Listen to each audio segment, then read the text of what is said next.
pastern, diba? Okay? Fetlock joint, carpal joint. Ito yung cannon bone to. Okay?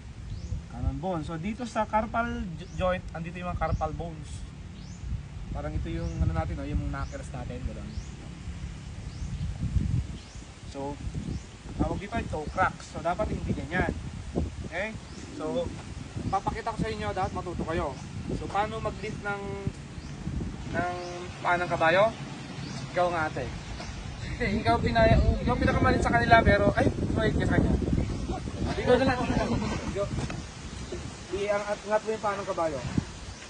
Sige. Kasi pasano mo yung kabayo, si Kira Kaya lang. naman kita eh. Doses.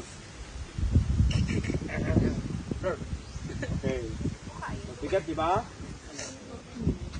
Kahit maliit ka, tama yung technique mo, magagawa mo. Pag maliit ka, ganyan, nakadikit ako sa kanya. Paparamdam ko sa kanya na may gagawin ako. Dahan-dahan mo lang. Lalo pag yung mga kabayong hindi mo pa kilala, simas-simas, tignan nyo yung ano, tignan nyo, gagawin ko dito sa likod ko, tutulak ko ng konti dito.